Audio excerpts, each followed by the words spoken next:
We'll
start the meeting in 1 minute.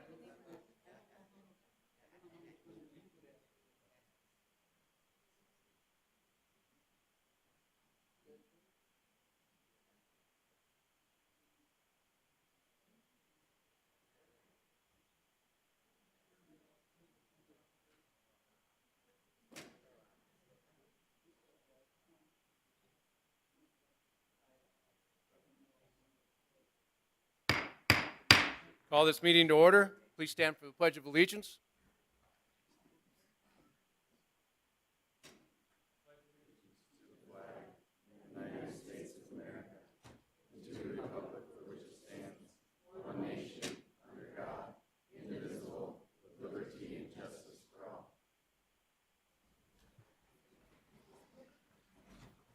I always enjoy. We have a full house most of the time. You have to look for more seats. Record of attendance. Mr. Mayor, there are 6 council members present. Councilmember Wendell is running late. Thank you. Action to approve the agenda. Entertain a motion to approve the agenda. So moved. Second. Been moved and seconded. All those in favor say aye. Aye. Please call the roll. Never mind. Duran, Aye. Niemeyer, Aye. Specker, Aye. Tiltonburn, Aye. Avery, Aye. Collins. Aye. Okay, it's time for open forum. In order to provide equal access to all during the open forum, each member offering comments during the open forum shall not exceed the allotted 3-minute period. Your time to comment is expired when the red light on the podium appears. No further comments may be made by a member speaking during the open forum after the red light appears. That being said, is there any member from the public who wishes to address the council on an item that's not on tonight's agenda?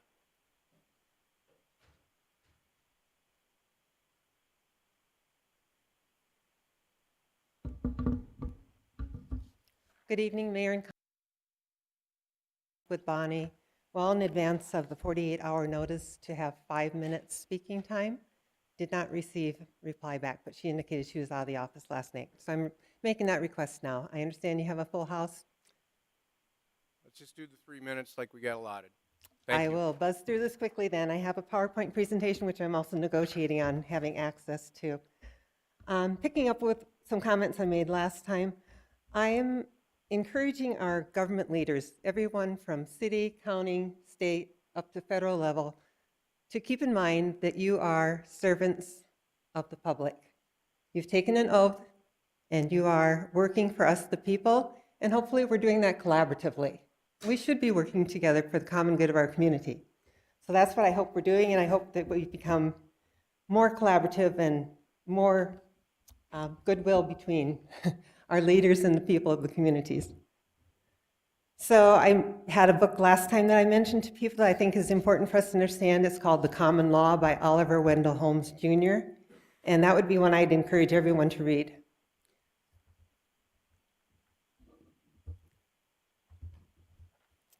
Stalling out here. And I just have a quick meme here that shows whoever controls the media controls the mind. And that's a quote from Jim Morrison. And we saw over the last 3 years the problem with who controls the media and what we see and what we hear and what we learn. So I encourage everyone to do their own research. And I have a list of sources that I've used as research, search engines and platforms like BitChute.com, Rumble.com. And I just encourage people to do their own research. And if you need help, reach out to others that like to do that. A couple of other apps, Telegram app from telegram.org, Signal app from signal.org are just very good communication tools that have been very critical throughout this time period when we have suffered under censorship. I have a couple of quotes that I just like to leave as uplifting messages.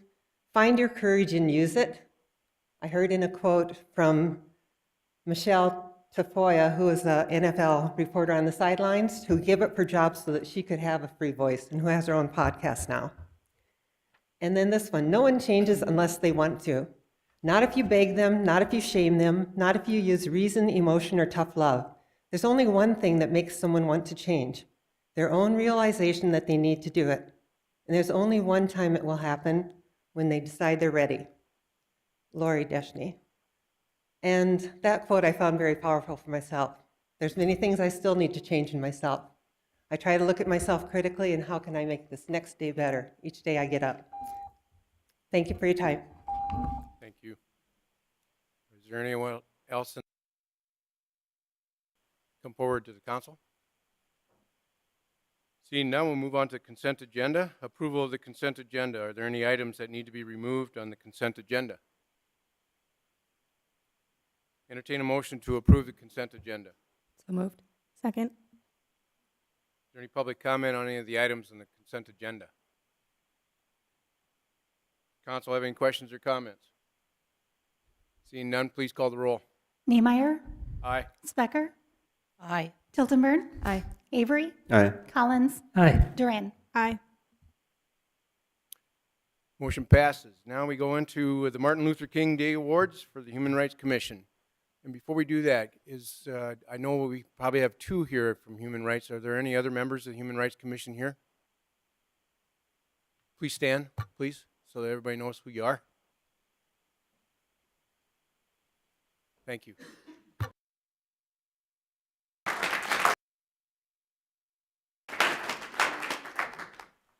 only thing I'd like to say is that the human rights.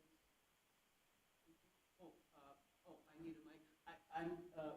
Casey's going to be speaking for me because, as you can see, I'm very shy. Today my throat is a little sore, but I just wanted to say that I am very pleased to be a part of the organization.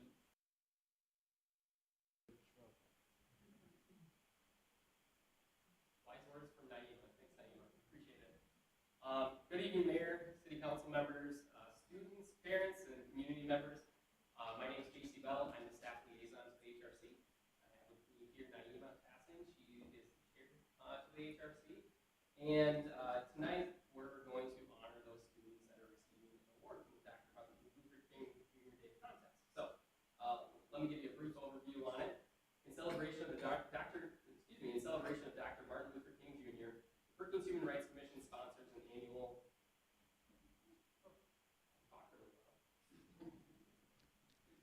The Brookings Human Rights Commission sponsors an annual Dr. Martin Luther King Jr. Day poster and essay contest for all Brookings County students and participants from Advance.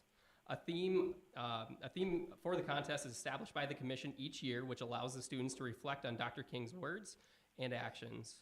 This year's poster theme was, "True peace is not merely the absence of tension, it is the presence of justice." And the essay theme was, "Injustice anywhere is a threat to justice everywhere. We are caught in an inescapable network of mutuality, tied in a single garment of destiny. Whatever affects one directly affects all indirectly."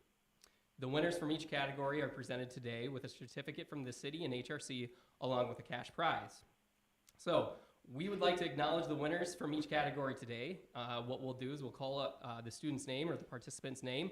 We'll ask them to come up front here and receive their award from the mayor and the HRC chair. Parents, this is an awesome accomplishment for your children, and I would encourage you to come up here and snap a few photos as well. So let's begin.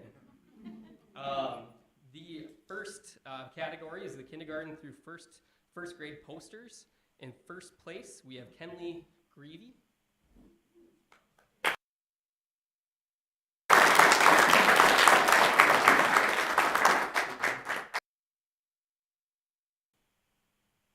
Give it to you and you hold on to that. Stand right here.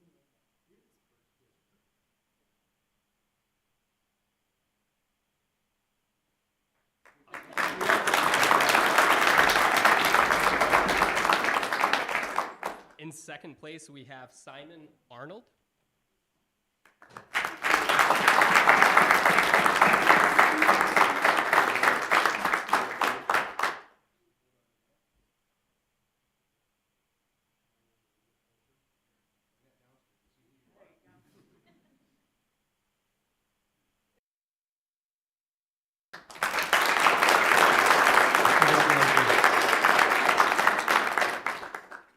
Next, we have Nora Miller in third place.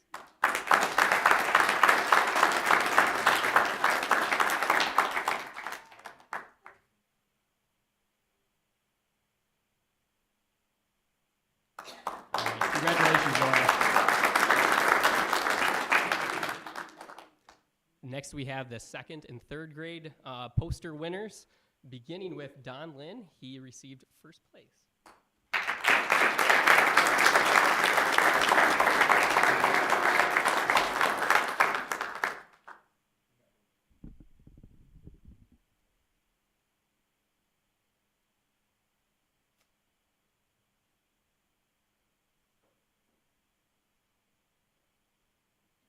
Congratulations.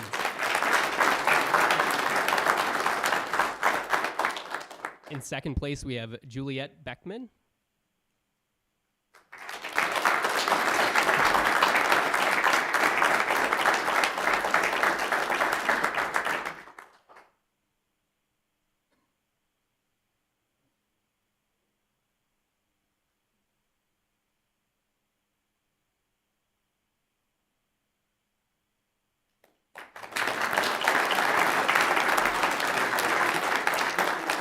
Congratulations, Juliet. In third place, we have Emily Vandersnick.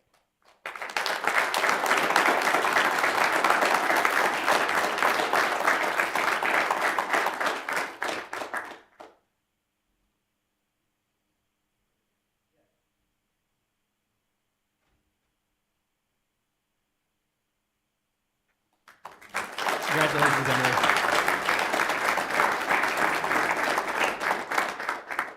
All right, we'll move on to the fourth and fifth grade poster contest. Beginning in first place, we have Timothy Jin.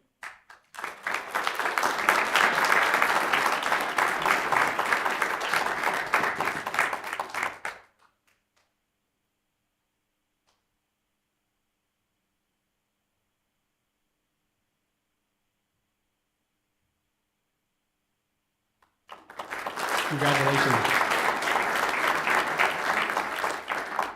In second place, we have Kate Gain.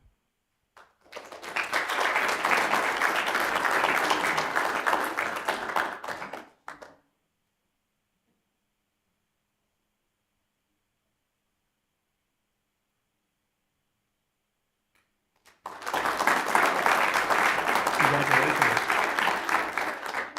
In third place, we have Maria Kormislova.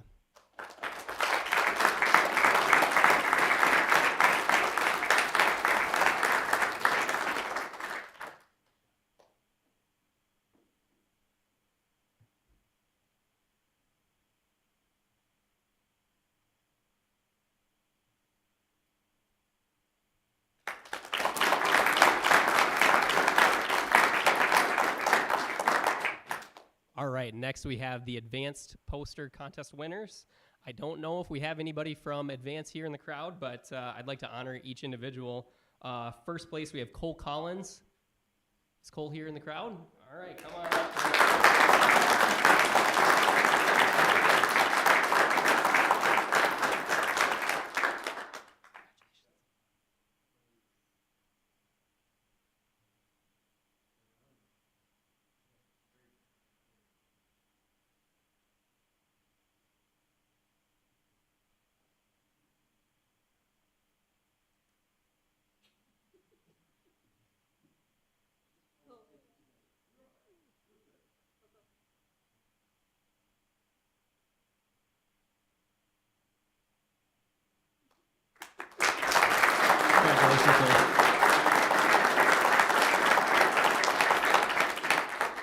Next, we have Maggie Steffens.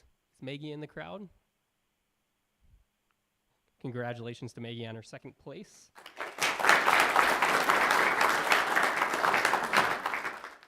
In third place, we had Fred Jess. Is Fred in the crowd today?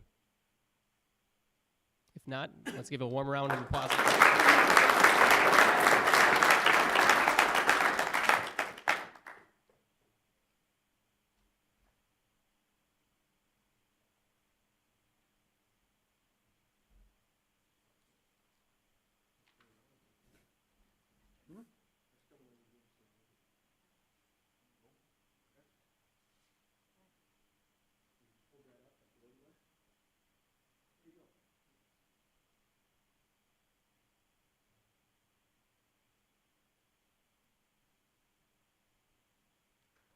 Congratulations, Fred.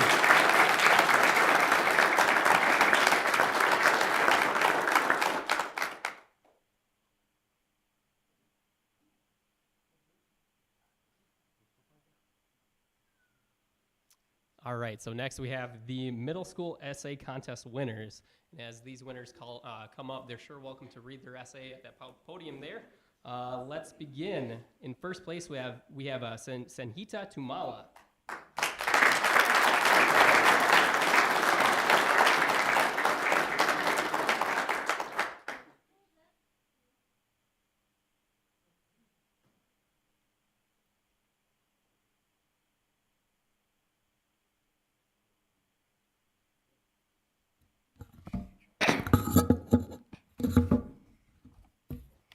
Good afternoon, everyone. I am Sunita Tamala. I want the opportunity to present my thoughts on a special Martin Luther King Jr. quote that was very meaningful to me.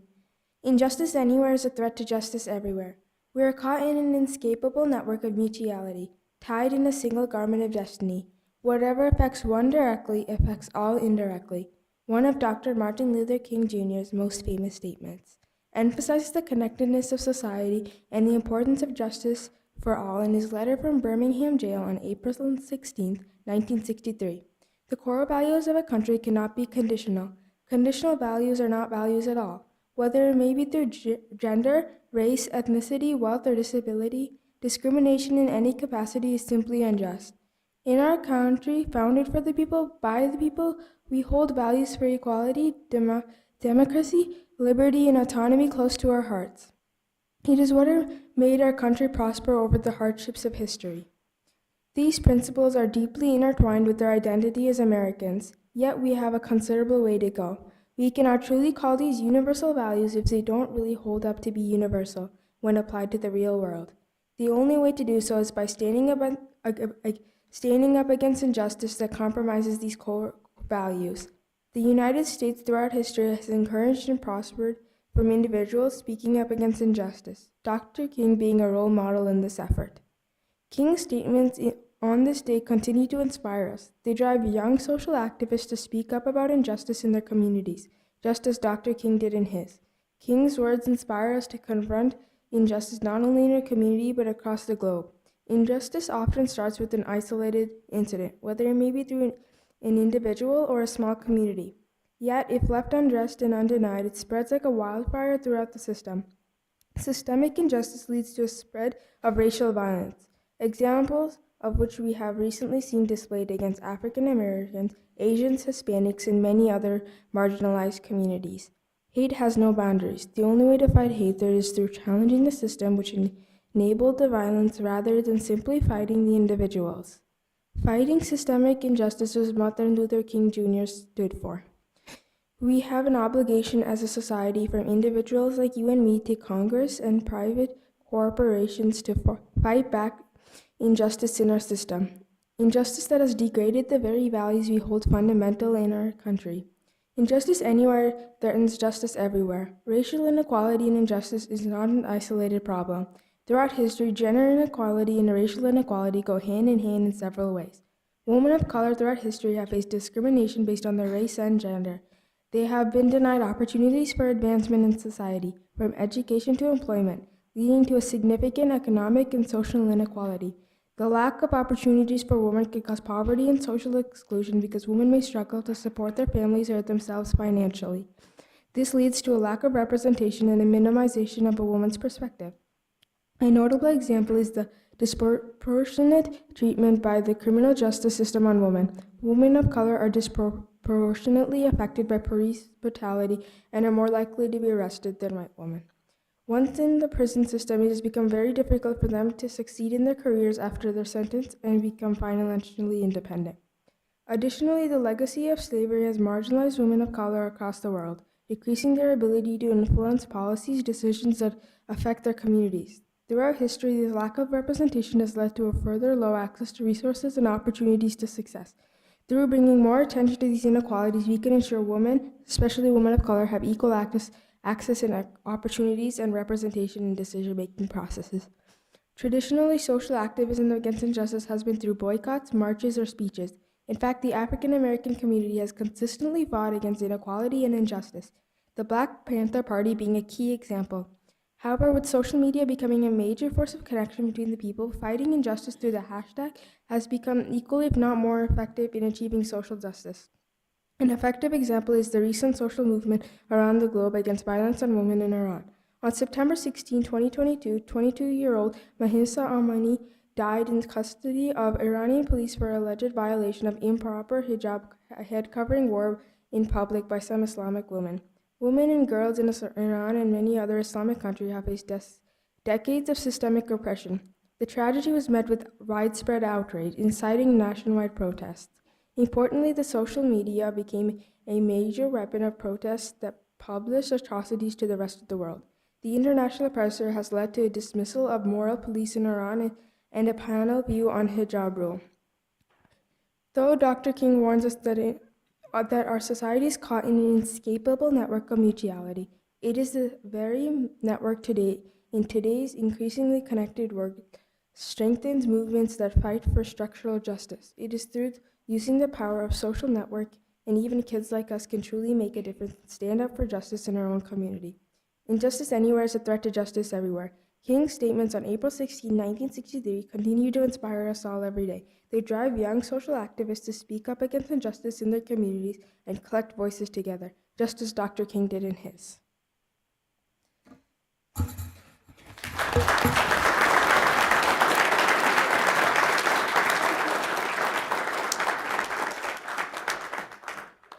Great essay. Awesome job. All right, next we have Sinan Burdick for second place.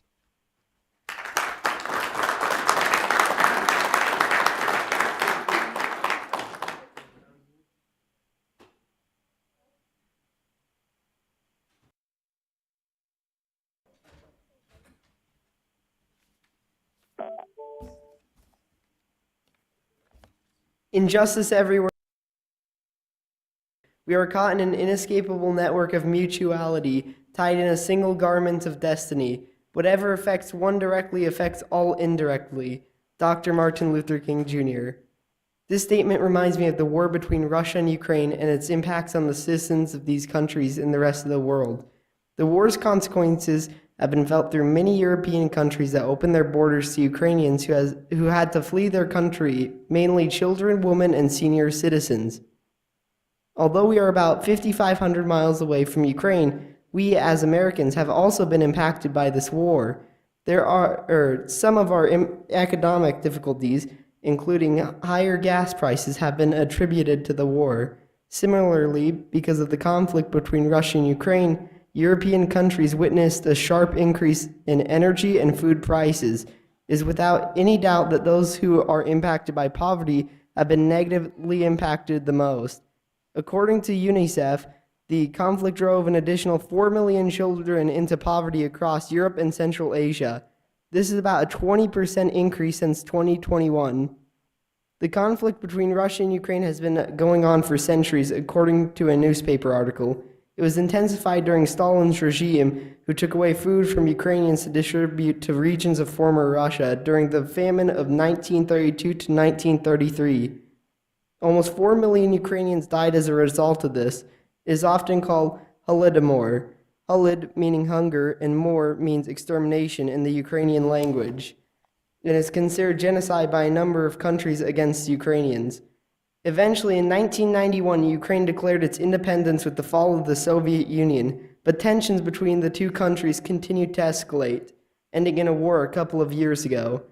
This brief historical context further validates Dr. King's statement as not only current, but also historical injustices play a role in our current situation.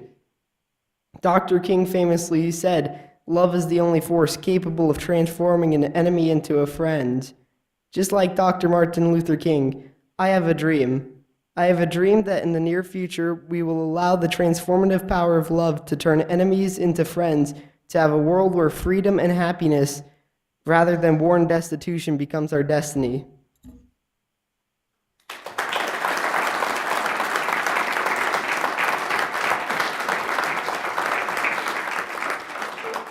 Great job on your.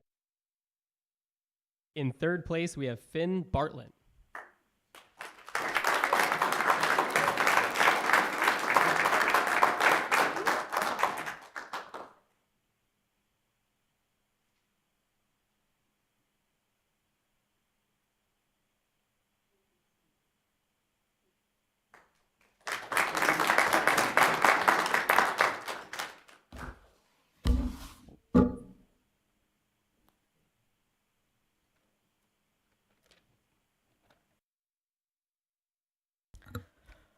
When someone thinks of a world hero, they think of individuals like Martin Luther King, Gandhi, Malala, and other champions of peace and unity. Some individuals think of less-known individuals for the same reasons as the aforementioned. One sees heroes as charismatic, outgoing individuals who work to support all people from every walk of life. We rarely, if ever, think of ourselves as heroes. This is because most people don't strive to go out of their way to benefit others in their community. However, we are all heroes or have the possibility to become heroes. Enter a Martin Luther King Jr. quote. "Injustice anywhere is a threat to justice everywhere. We are caught in an inescapable network of mutuality, tied in a single garment of destiny. Whatever affects one directly affects all indirectly." In the same fashion that Martin Luther King Jr. has displayed that a single loose thread in the weave of unity can ruin the entire mission, those threads must be tied together in the first place. An overwhelming populace, working for the benefit of all individuals, rather than young, old, white, black, male, female, or anything else, can establish a free-thinking, free-working, and exponentially growing movement of caring, compassionate individuals. And if this movement gains a level of traction to the point that it cannot be derailed, any bastion of hate, injustice, and terror can be reshaped into a new fortress. A new fortress which would stand holdout against the same ideas that it once sheltered. A new, radical fortress of love and positivity, which is the only way to lift all into the world of kindness, compassion, and love. And surely, with all individuals working together to form this movement, every single person will be known as a hero.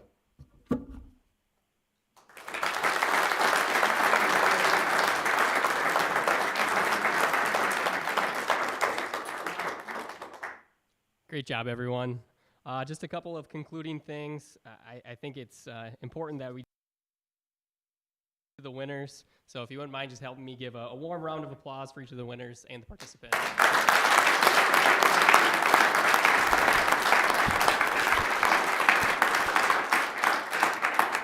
My throat feels a little bit better, but I won't be too long. I would like each and every person in this room to look at every other person in this room, and I want you to congratulate yourselves. Parents, pat yourselves on the back. Everybody pat yourselves on the back, because this could not happen if, in fact, there weren't beautiful people having these children, the hope for our future, be inspired. I know I was. I'm sitting up here with a sore mouth, smiling. She knows. She's been watching me. I'm smiling. I am very proud of all of you. Thank you. Thank you all very much.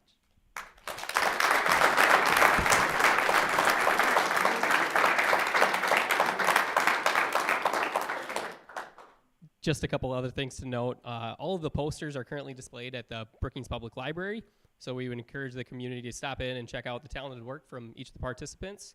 And then lastly, for all the winners here tonight, we'll do a group photo out in the entryway during the upcoming break. I believe we're going to take a recess here shortly, so we encourage you to come out there and get your picture taken. So thank you.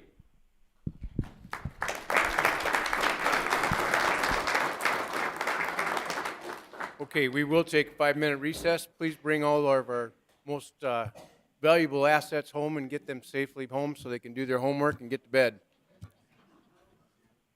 5 minutes. We'll start meeting 6:05.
Okay. Item 6B, SDSU student support. I understand Eric is not here this evening, but our esteemed Student Association President, Blake, is here. Blake Pauls. Yep. Good evening, Mr. Mayor and members of the council. Again, my name is Blake Pauls. I'm the current SDSU Students Association president. I'm here today with a class and figured I would kill two birds with one stone and give Erica the night off by giving the report and being here for class. So we've had a really busy start to the semester. It is our busiest time of year within the Students Association. So right now we're working a lot with legislative session. We've been frequent travelers to Pier. We've been out there for Brookings and SDSU Day last week, as well as the Board of Regents reception, and then actually today to testify on a House Bill 1079, which I'm happy to report did pass committee. It's would give $4 million worth of mental health grants to the State Department of Health here in South Dakota, and that is eligible for the Board of Regents institutions. So we're hoping to get some extra funding to support our mental health on campus through that. And then in addition to that, we will also be going out to Pier again on Sunday and Monday for Students for Higher Education Days. Other than that, we've been tracking a bunch of legislation really closely. Some to note, Senate Bill 63, which would be the rodeo arena and practice facility built on SDSU's campus, as well as some other legislation such as the tuition freeze, some other building projects, and the potential of a 5% or more salary increase for state employees as well. We're also gearing up for the Students Association election. Our slate opens Monday for nominations for president and vice president, as well as petitions for new senators. We currently have 13 senators that are seniors, so if you know anybody that is interested or would be a good student representation on our board, we would really appreciate any encouragement, because we do have 26, and that's just about half, that is half of our students graduating this year. So really excited to see this new generation take on a Students Association. We're also getting ready for a budget marathon, so we control tier 3 of the general activity fee, so we get to make all the decisions how we fund student organizations on campus, groups like Little International or Hobo Day, things that really bring a lot of people into Brookings, so it's really important. And then the last update I have is on e-scooters. That has been a project that's kind of been thrown around the Students Association Senate. We're continuing to discuss that and hoping to get a bid or an RFP process coming in the coming months. Thank you. Thank you, Blake. Any Thank you, Councilman Mr. Collins. Mayor. Thank you. So what class are you here for? Yeah, so the class is over government. So Thank you, Blake. thank you. That before I had Blake come up here, but it is a watchdog reporting class that is here this evening, and the instructor, Jim Helland, is also present with them. Welcome. Okay. Next is the presentation of the City of Brookings Economic Development Master Plan. Jake Meshi, our Assistant City Manager, and Steve from Resonance Company is going to present this item. Good evening, Mayor and members of the council. The City of Brookings conducted a competitive request for proposal to assist in creating a community economic development master plan. The master plan was created over the past 10 months in a partnership between community partners. The process included community and business surveys, benchmarking and industry cluster analysis, steering committee meetings, stakeholder discussions, and a community workshop. The final strategy will be utilized as a resource for the City Council to prioritize funding allocations that will achieve the goals and objectives including in the master plan. With that, I'll turn it over to Stephen Pedigo of Resonance to present the Community Economic Development Master Plan. Okay, can you all hear me? We can hear you. Okay, great. So thanks for the opportunity to present with you guys today. We're excited to share with you a little bit more about our work with the city and the city's team, both Paul and Jake and Eric and others, as well as your economic development partners within your ecosystem, the EDC, the Chamber, Visit Brookings, representatives from the downtown, as well as the Innovation Park, and SDSU as well. So we've had a really great engagement with you all for the last few months. Next slide, please. So as part of this presentation today, what we're going to do is spend a little bit of time talking about a project introduction or overview of our project, offer a little bit about the research of the project, and then finally walk through some of the strategy and some of the key implementation pieces of this project as well. Next slide, please. So as a reminder, we spent, as was mentioned earlier, several months working on this engagement, and much of this project was done sort of through 4 key steps. We spent the first part of the project was really working through helping to scope the project with your steering committee and your economic development partners to identify what do we really want to achieve throughout the engagement. We then did a fairly significant analysis looking at the discovery of both demographics and economic assessment as it related to Brookings, really trying to understand what are the competitive advantages and some of the challenges the community face. And then our third phase was really centered around engagement, both engagement through roundtable discussions with key community leaders, as well as doing some visioning sessions as well, looking at questions about a community vision as related to economic development values and some priorities and goals.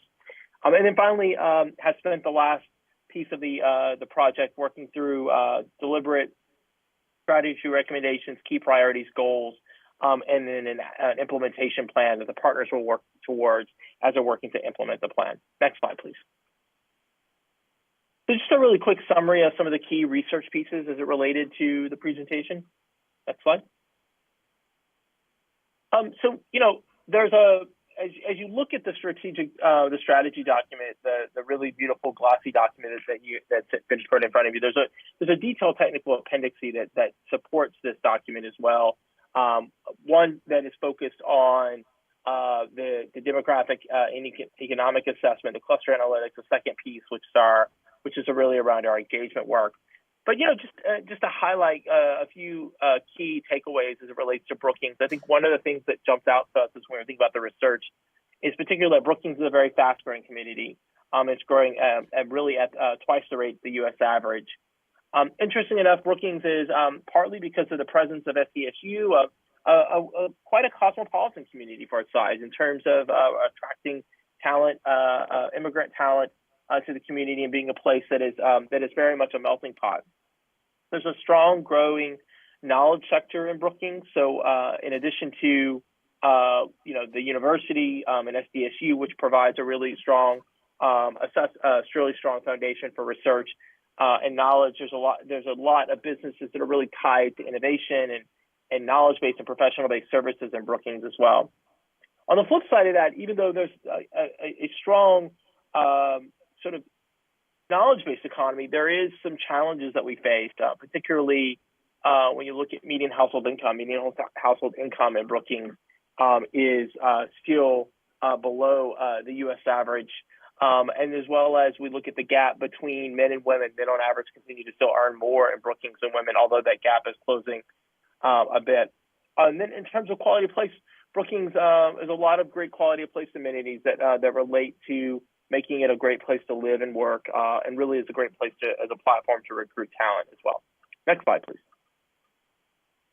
In terms of the industry sectors, throughout our research, we really centered in much of the research based off of really 4 key industry sectors, in addition to the knowledge-based sector tied to the university.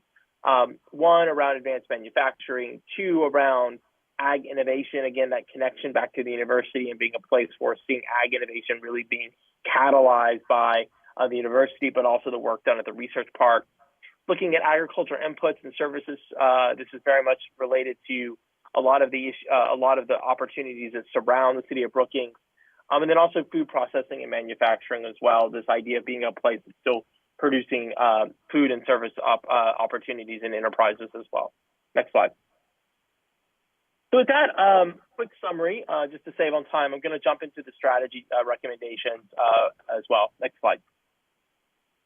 As we built out the strategy was really built around 4 key pieces. First, the vision statement. Second, really around goals. What are the desired outcomes that we're hoping to achieve?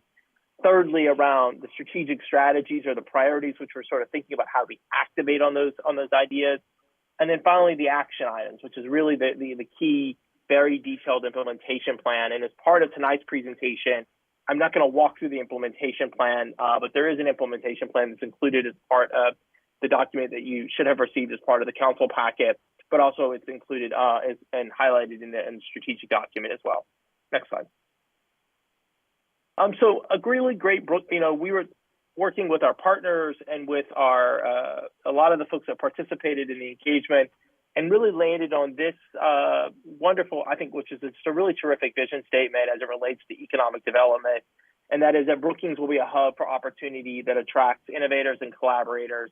It's a community that champions fresh, sustainable ideas and a quality of life that makes the quality of life makes South Dakota and our country thrive. So really building upon the idea of it's a great place for economic opportunity, attraction, talent, but also really strong quality of place assets. Next slide. So the strategic master plan has 7 goals, and we'll walk through each of these goals tonight. But first, really thinking about goal 1, which is investment for future prosperity, the idea of wanting to attract investment into Brookings. 2 is really around supporting small businesses and entrepreneurship in Brookings. 3 is really centered around the idea of innovation and startups and using startups and innovations as an opportunity to create wealth creation and employment opportunities in the community. Thirdly, around skill development and workforce development. Our 5th goal was really centered around the idea of placemaking and really harnessing the great quality of life that makes Brookings a wonderful place to live. And goal 6 was about being sure that as we think about economic development, we're really committed to telling the story as it relates to Brookings. And then finally, goal 7 really centered on much of the work which we've been already starting with, this implementation work, understanding more and more about how the partners in the economic development ecosystem will work together to achieve this plan. So what I'll do now is walk through each of these goals specifically. So goal 1, next slide, thank you. Goal 1, investment for future prosperity. We'll attract investment to grow Brookings' economy and create generational prosperity. So some of the metrics that we'll do as we're thinking about this to kind of check this and to make sure that we're making progress, tracking new businesses, jobs that are added, median household incomes, and median earnings. Next slide. To achieve this goal, really centered around 4 key ideas as it relates to thinking through what are the strategy ideas. First, building out a strong business retention expansion initiative. 2, developing a cluster-focused business attraction strategy and site selection strategy, really utilizing the research that we outlined in the previous in the appendices as we highlighted the key industries as a way to sort of think about how we frame that work. 1.3 is really thinking about how we utilize public land and resources to attract quality jobs and investment.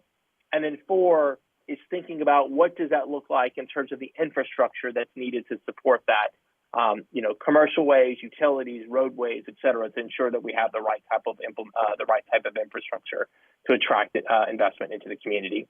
Next slide, please. So then goal 2 is really centered around entrepreneurship. We will build Brookings into a premier entrepreneurial community in America's heartland, obviously thinking about metrics there, centered on this idea of business count and what we call business formation.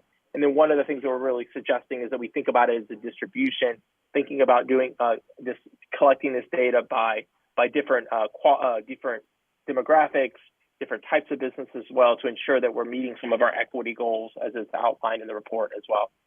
Next slide, please. So how do we do this? What are some things that we can do? Sort of 5 key ideas that's underneath this. First and foremost, really focusing in on that small business technical training programs and mentorship. 2, thinking more about how we can build a business revolving loan fund to support small businesses. Goal 2.3 is around activating on a buy local initiative, ensuring that we're connecting small businesses in Brookings to both residents and customers, but students and the university purchasing opportunities as well.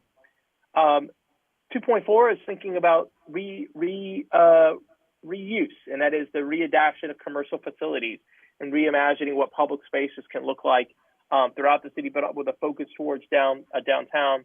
And goal 2.5 is hosting our annual Co-Starter cohort and using that opportunity and that event as a way to showcase Brookings as a great place for small business and entrepreneurship. Next slide, please. So then we get to goal 3, which is really centered on innovation and startups and scale-ups. So if goal 2 was sort of thinking about small business, goal 3 is really around those scale-up and technology-oriented businesses, innovation-based businesses, many that are tied to SDSU. So Prairie Innovation, we will bring passionate innovators and academics and investors together to create an inclusive innovation hub. How do we do that? Measuring startups, thinking about VC capital, thinking about the spin outs that are of SDSU, and understanding some of the characteristics, as mentioned earlier, by ownership characteristics, to again, thinking about how we're really maintaining some of our goals around equity and diversity and inclusion. Next slide. So to do that, we sort of outlined 5 priorities here. 1, continuing to support the really fantastic work that the Brookings Research Park and Innovation Center does under Dwayne's leadership to incubate and scale technology-focused enterprises. Goal 3.2 is thinking more and more about how do we really systematically ensure that technology transfer is happening, and those SDSU students and faculty that are doing that remain in Brookings. Helping to support a proof of concept fund. I know it's something that has been talked a lot about in the community, particularly wanting to ensure that we can support those scale-ups and startups and entrepreneurs with these ideas, get them have an opportunity to provide some funding in the initial stages. 3.4 is really working with our angel fund investors to think about how do we continue to increase angel funding. And then 3.5 is really about telling the story, being celebratory, promoting all of the great entrepreneurial assets and success stories that are in the community, and using that success story as a way to really promote the economic development assets that are there in the community. Goal 4, please, next slide. So goal 4 is really looking at talent for tomorrow, investing in diverse talent. How do we think about that? Looking at shares of residents, increasing educational attainment levels, ensuring that we're meeting some of the needs of our residents. So it's looking at some of the things that we need they need to remain in Brookings, such as housing units, etc. So next slide, please. So this is a biggie. It gets us to there are sort of 8 ideas under here, 8 priorities. 1, engaging young professionals. 2, thinking about how we increase access to public transportation through some of our partnerships. 4.3, really continuing to support childcare investment in the city, and ensuring that we're putting in that human infrastructure. Goal 4.4 is really centered around career pathways, ensuring that we're matching that up with the Brookings Scholarship Program. Goal 4.5 is continuing to think about CTE programs and training programs in some of our core trades, such as manufacturing, agriculture, and construction. Goal 4.6 is really about connecting SDSU students to Brookings to ensure that there is that stickiness where students, once they are done at the university, can imagine themselves staying in Brookings or having an opportunity to stay in Brookings after graduation. 4.7 is really around supporting the strategies that are listed in the housing study that you all did. And 4.8 is actually incorrect on the slide. It's actually supporting of our diversity, equity, inclusion, and our welcoming initiative. Next slide, please. So then we get to goal 5, and very much centered around placemaking, and very much centered around the idea of ensuring destination development. So thinking about what it's like to promote and build Brookings as a great place to call it home. So we'll go to goal 5. The next slide, please. So really sort of 6 key areas here. 1 is thinking through a citywide placemaking effort as it relates to ensuring that we're thinking about how we create and program our city. 5 5.2 is exploring a bid district and thinking about the opportunity and what opportunity that could bring for funding mechanisms for downtown Brookings. 5.3 is around reconsidering and evaluating continually the zoning uses of downtown and underserved corridors to think about how do we reuse area in the community that could offer an opportunity for redevelopment. 5.4 is doing some more work around the visitor economy to understand what are the needs of the visitors economy, and particularly thinking about issues like a hotel, for instance, or better lodging or facilities. Goal 5.5 is thinking through how we connect many of the sports and recreation assets and conference assets that are in the community, connecting those to a real strong strategy and possibly doing that in partnership with SDSU. And then 5.6 is continuing to support the destination and curate and promote all of those assets. And Visit Brookings already does a really terrific job with that, as well as does the Chamber continue to build more and more on that. Next slide, please. So then we've had two additional pieces here. One is continuing to invest in recreational facilities, and then the sort of eighth piece of this strategy point is continuing to think about how we work with community partners, particularly the school district here, to leverage resources that are being made into underserved communities. Again, promoting Brookings is a great place to really celebrate it as a place for families and students and visitors of all walks of life. Next slide, please. So then we go to goal 6, which is around storytelling and really being sure that we're telling a story. Next slide, please. So 6 ideas here. 1 is to ensure we've got the economic development promotional materials in place. 2 is to continue to grow the branding and efforts around Visit Brookings. 3 is really outlining a really strong communications plan and really that we've got a really strong communications plan to communicate our successes. And then 6.4 is working with the Chamber and others to think about our community ambassadors program. How do we continue to get local residents to be really advocates for our community as we're telling the story to others outside the community? Next slide, please. So then we get to the final goal, which is really around implementation, building out that ecosystem, understanding how do we measure the successes around implementation. Next slide. And so 2 key pieces here is over time, particularly this year, really evaluating our economic development ecosystem and resourcing, checking to make sure as we're implementing this plan that we've got the resources and the staffing and the support that's necessary to implement on the plan after year 1 into year 2, 3, 4, and 5.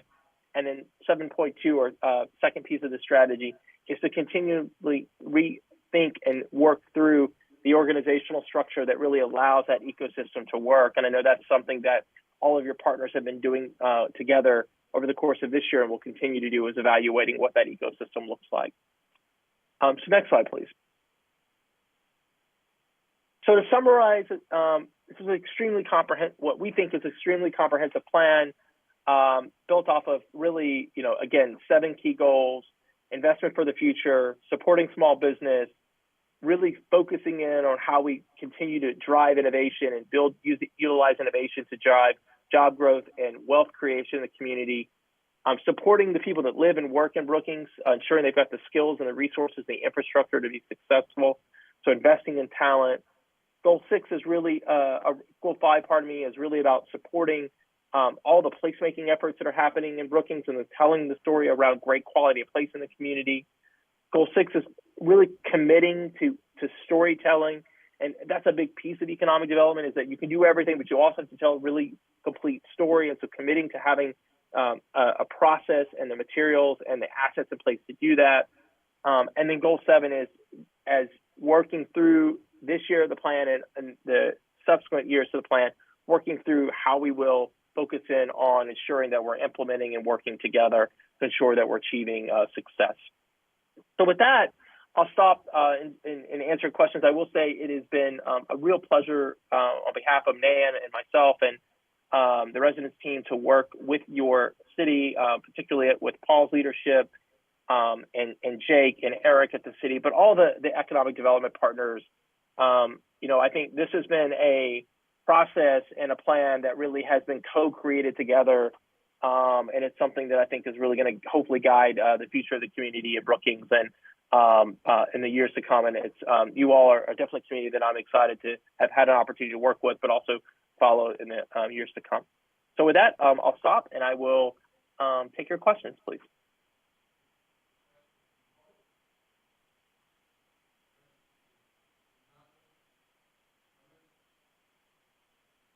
I will say, for those of us that are on Zoom, it is difficult for us to hear those in the chamber. Okay, I didn't have my mic on, Steve, so I'll apologize for that. If there is any questions or comments from our public, any comments from council? Councilmember Tilton Burn. I first just want to put into this. I think it's a great plan, and it gives us some really solid goals to look at. If you could go to, yes, perfect, the goal slide there. Obviously, all of these are great goals, but they wondering if there is any priority recommendation about which maybe 1, 2, 3 of them that you would recommend that we focus on first, or if there is perhaps a way to identify which ones might be easiest to attain. Yeah, so council prioritization of those goals. Again, as I said before, it was a bit cutting out there in terms of the Zoom. So when you look at the implementation plan, I think one of the things you'll notice is that what we have went through each of these goals, and under each of these goals, there's prioritizations. There's those key priorities. And as we've noted in the implementation plan, we're not going to achieve completion of each of these goals in year one. And that this is a plan that will scaffold upon each other as we go through years 1 through 5. And so when you look through the plan, what you'll notice is there are pieces of year one and priorities of year one around goal 1, for instance, that we said these are key action items that we should be focused in on year 1. You know, we've done the same thing for year 2, year 3, year 4, year 5. Goal 3 to year 4 and 5. And so each of these goals have been scaffolded out for implementation over a 5-year time horizon. You know, in terms of prioritization, you know, is one more important than the other? I think these goals, you know, as someone that thinks about economic development and kind of thinks about policy around economic development, it's difficult for me to sort of say this one's more important than the other, as much as to say that each of these goals really represent a real key issue area that all communities like Brookings should be focused on. So outside investment attraction, supporting your small businesses. You know, you all are super lucky to have a research institution in there, as well as, you know, workforce development, et cetera. And so, you know, all of these goals, again, are kind of scaffolded over the years. And then one of the things that I would suggest is that each of these goals, we've also attached some metrics, some annual metrics to them. And those are ideas that we want to be able to keep measuring throughout the implementation of this process to ensure that the strategy is being implemented with the resources that are being submitted to support the plan. I hope that answers your question. Thank you. Any other questions, comments? Thank you, Steve. You know, obviously in the implementation, we'll jump at the low-hanging fruit right away, move on from there. It is definitely over a 5-year plan, and we have economic development partners that'll help us with the implementation with this also. With that being said, item 6D, action on resolution 23-012, a resolution adopting the Brookings Community Economic Development Master Plan. Jake will go through that with us. Mayor, Council, staff recommends approval of the master plan as just presented and would stand for any additional questions. Entertain a motion to approve. So moved. Second. Comments from the public?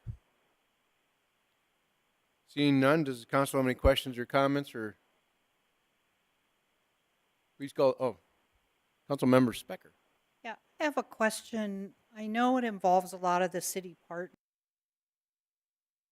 which makes it not seem so overwhelming, but are the goals that are set out in here in the metrics for those partners going to be considered when we budget those partners? Correct. Okay. Thank you. Please call the roll. Specker, Aye. Tiltonburn, Aye. Avery, Aye. Collins, Aye. Duran, Aye. Niemeyer. Aye. Motion passes. Contracts and change orders. Item 7A, action on resolution 23-007, a resolution approving an agreement with the Brookings Regional Humane Society for the care and disposition of impounded animals. Chief Michael Drake will be presenting this item.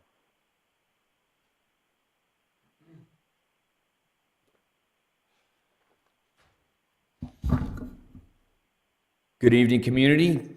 Good evening. Good evening, council members, counselor, deputy city manager, Mr. Mayor. I'm here to recommend the approval of a continuing agreement that the city has, over the last few years, engaged in with the Brookings Regional Humane Society, where they partner with us to be able to shelter and facilitize the working with the community service officers to feed and water and shelter all the animals that come into contact with city employees, domestic or wild. We deal with the wild, they deal with the domestic, whether it be cats, dogs, or other animals. And they provide 24-hour access for us to be able to conduct our business working with them, and they open up their facilities to be able to house these animals humanely, especially when we're looking at whether they're captured at large, whether they're turned in or surrendered or quarantined. It does cost the city certain money to enter into this agreement, whether they're being housed or fed for a period of time of up to 5 days. It's $15 when we impound them, $20 when they're turned in, and a maximum of $50 for a 5-day stay. And that is capped at $40,000 a year that the city would be required regardless, that we wouldn't pay over that. This is an agreement that remains unchanged from last year. So with that, I stand for any questions. Thank you, Chief. Yes, sir. Entertain a motion to approve. Moved and seconded. Is there any public comment on this item? Seeing none, any questions or comments from council? Councilmember Collins. Thank you, Mr. Mayor. That $40,000, you said it was last year too, but has it gone up ever? They did raise that from 2021 to 2022, sir, to 40,000, but it has not changed this year. Okay, thank you, Chief. Yes, sir. All right. Any other questions, comments? Tiltonburn, Aye. Avery, Aye. Collins, Aye. Duran, Aye. Niemeyer, Aye. Specker. Aye. Motion passes. Thank you, Chief. Thank you. Item 8A, introduction and first reading on ordinance 23-002, an ordinance authorizing budget amendment number 1 to the 2023 budget. Ashley Wrench, our senior finance manager, will present this item. Is ordinance 23-002, authorizing amendment number 1 to the 2023 budget. The City Council had a study session last July to determine the allocation to community stakeholders of $2.2 million in American revenue from the federal government. These initiatives are planned to begin in 2023, and the next step is to add those projected expenditures to the budget. The breakdown of this allocation is as follows. $1.2 million to the Brookings Behavioral Health and Wellness Ivy Center for design and construction to renovate and expand the facility. $580,000 to the Brookings Economic Development Corporation for a child care facility plan, business plan, and construction, as well as an initiative to increase the number of registered and licensed child care providers in our area. $200,000 to Clark Drew Construction for workforce housing consisting of 7 buildings with 20 units. And $110,000 to the Brookings Area Habitat for Humanity for a construction of 1 new single-family home. And finally, $110,000 to Interlakes Community Action Partnership for subsidizing the cost of lots, helping with rental assistance and weatherization deferrals. The second reading of this ordinance will be on February 14th, and with that, I'll stand by for any questions. Thank you. Ashley. From council or questions? Okay, second reading will be next meeting on the 14th of February. Public hearings and second readings. 9A, second reading and action on ordinance 23-001, an ordinance amending the term of office and the organization of the Planning Commission. Mike Struck, our Community Development Director, will review this item. Thank you, Mayor and members of the council. 1 is an ordinance changing the length of terms for the Planning Commission members, moving it from 5 years to 3 years. And then the second part is on the organizational structure in which the Planning Commission shall be the Planning, Zoning, and Housing Administrator, which is a job position title that does not exist within our current organizational structure. So it would be changed to reference the Community Development Director or designee. Those are the two significant changes of this proposed ordinance amendment, and I'd stand for any questions you may have. So move. Second. Is there any public comment on this item? Questions? Seeing none, council questions or comments? Please call the roll. Avery, Aye. Collins, Aye. Duran, Aye. Niemeyer, Aye. Specker, Aye. Tilton Burn. Aye. Okay, we have items 9B, 9C, and 9D, and I'll let the city clerk introduce these items, and then we'll go on.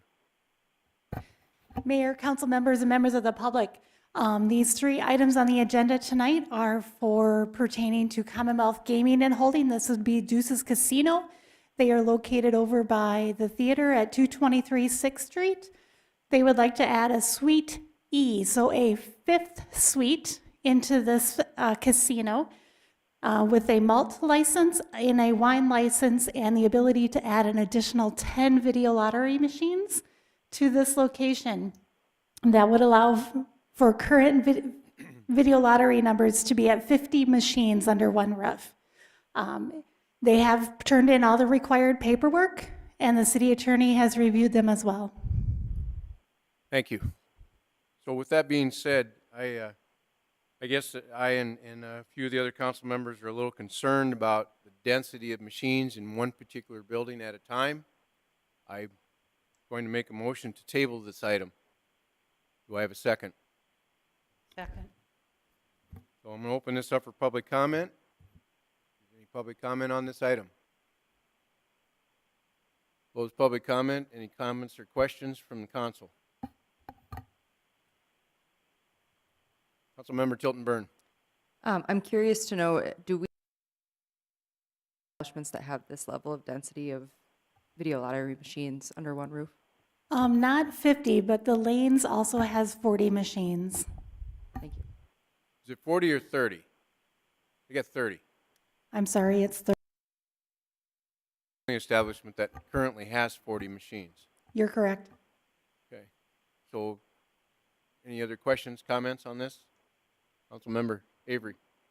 It does seem like this is, defeating the original intent of what we started out with, to have a limit. You could keep on adding suites and it's just unlimited. It's just how many doors do you want to have in the same building? So, and I know that, I think we're discussing the same issue in Sioux Falls right now too. I've heard that. So, and they're concerned about it, that it's not what they intended. So. Yeah, we're well aware of what they're doing in Sioux Falls, and we're studying the issue at the present time. Burn. I recall the study that we did about the rules and regulations these permits to happen, but can you remind me, is there a square footage requirement on a suite size? No, there is not. There is not, okay. I'm also wondering, since we have Chief Drake here, Chief Drake, do you know if this establishment has frequent visits from the police department at all, or anything to that nature? I would have to check into that. I wouldn't feel comfortable answering that question. Thank you. Motion to table, we probably won't have any substantive discussion. So that's probably about as much discussion as we probably should have. Call the roll, please. Aye. Duran, Aye. Niemeyer, Aye. Specker, Aye. Tiltonburn, Aye. Avery. Aye. Motion passes. So then we move on to item 10, other business. Resolution amending the consolidated fee. Ashley Wrench, our Senior Finance Manager, will review this item. Mayor and members of the council, this is Resolution 23-0 consolidated fee schedule. This amendment will increase late fees from 3% to 10% for hangar lease and fuel flowage payments at the airport to ensure timely collection and administrative cost recovery. We're also adding commercial building permit fees for evaluations less than $100,000 to the fee schedule, as they were not and additionally, we have made some formula updates and minor cosmetic changes to the fine schedule to ensure accuracy and clarity. Staff recommends approval of this resolution as presented, and with that, I'll stand by for any questions. Thank you. Thank you, Ashley. Entertain a motion to approve. So moved. Been moved and second. Is there any public comment on this item? Seeing none, council questions, comments? Please call the roll. Duran, Aye. Niemeyer, Aye. Specker, Aye. Tiltonburn, Aye. Avery, Aye. Collins. Aye. Okay. Item 11, progress report. Our Deputy City Manager Jake Meschke will provide a progress report on the past couple months. Thank you, Mayor. Good evening again, Mayor and members of the council. Progress report. A number of our staff members as well as elected officials had the great pleasure of going to Brookings Day at the Capitol on Wednesday, January 18th. You can see some of the fine statistics that we used to share with the legislators there in Pierre. Some of the activities that were enjoyed during that day included engaging with the Board of Regents, discussing some of the grocery tax language that's been proposed, Senate and House gallery viewing, a lobbyist panel, as well as numerous networking opportunities throughout the day. Next slide. We have an upcoming municipal election happening in April. There are 2 3-year city council member positions that will be on the ballot. Some of the key dates before you are January 23rd, when the candidate petition packets will be available, January 27th, which is the first date to file those petitions, and then February 24th, which is the last date to file candidate petitions. Next slide. We unfortunately did not have a progress report in December, so we did get to enjoy the Mayor's Awards and Holiday Consolidated Party. We estimate that we had roughly a little over 300 attendees that attended that event. There were 9 awards in total that were presented by some of our volunteer boards, to include Disability Awareness, Historic Preservation, Parks and Recreation, Human Rights, as well as 2 awards presented by the Mayor. Next slide. Next few slides will deal with Public Works and some of the updates they have in the different divisions. Airport in 2023 will be reviewing updates to the Airport Rules and Regulations Policy Guide.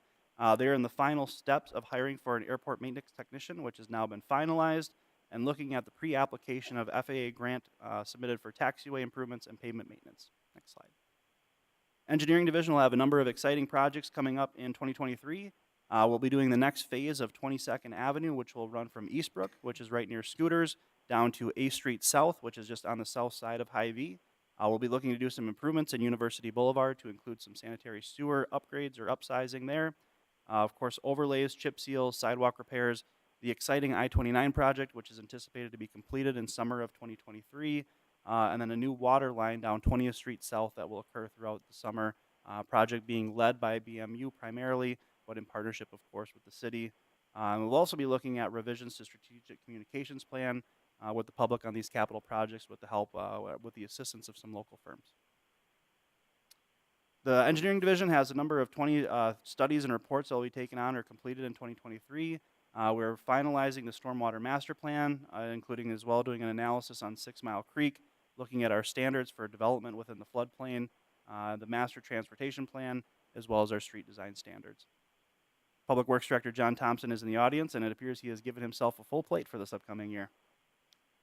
Solid Waste Division, a couple of large construction projects there, looking at a reconstruction of one of our leachate vaults, as well as doing exploration and engineering of a leachate force main to sanitary sewer, continuing with the Solid Waste Master Plan, as well as a Master Fill Plan, and then there are a couple of collection truck purchases planned, 2 new collection trucks. Street Division, thermoplastic maintenance project, reviewing and possibly updating the winter operations plan that would come before City Council for discussion, as well as some vehicles and equipment replacement to include a front loader, a motor grader, and a tracked utility vehicle. The Brookings Library received exemplary accreditation through the state of South Dakota.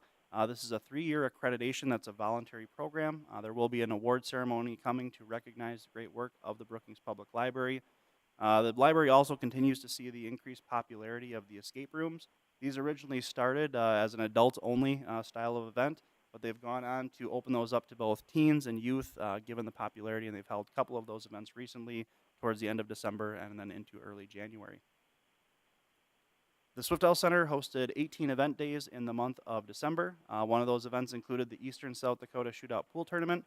This was the first time that they'd ever hosted that event and attracted nearly 3,000 attendees, which is fantastic attendance. They also hosted the Dakota Territory Gun Show of 1,940 attendees. Per our executive director, Mike Logan, that's an event that's been around almost since the beginning of the center itself, so maybe one of our oldest events unofficially. They also had the opportunity to install a new sound system to the arena that significantly has improved the quality of sound throughout the facility. Next. All right, I would stand for any questions. Questions for Jake? Comments? Councilmember Specker. Out of curiosity, did the ice rink get fixed? Did the ice rink get fixed? The dehumidifier? Yep, there was an improvement made to the dehumidification system. We had a control panel on that. We do have a larger dehumidification project planned for 2023 where we'll actually replace that system. So we did a temporary repair on that to make that operational at the end of 2022, and we're currently underway of exploring a full replacement of the dehumidification system in the Red Rink. I have one more question, Go ahead. please. You mentioned something about the council doing the winter road maintenance or plan. Yeah, we had adopted several years ago a winter operations plan. So just specifying for council and the public, our standardizes responses to varying snow events in certain parameters of inches of snow received, ice received, and things of that nature. The staff for 2023 intends to review that plan and possibly make some revisions to that just to make sure that it's current and that we're operating most efficiently and effectively. If those revisions are made to the plan, the intention would be to bring that to council to make you aware of those changes, as well as use it as a venue to make the public aware and provide educational opportunities. Thank you. Other questions, comments? Okay, so we'll move on. Introduction to topics for future discussion. Anybody got anything on their mind? Okay, our next meeting will be the 14th of February. We'll try and make it real short so we can get our sweethearts taken care of later. Presentations, ex officio reports, both BMU and Hospital Board. United Way is going to look at subsidy request recommendations. Contracts and change orders. We have a bid award for 22nd Avenue Phase 2 reconstruction project. The opening is going to be held the 31st of January, and we'll approve on the 14th. We have ordinance first readings on No Mow May and possible parking ordinance. And then second reading from the two items that we talked about tonight, the budget amendment and the possible transfer of property to BEDC. That being said, we are going to go into executive session. There will not be any business.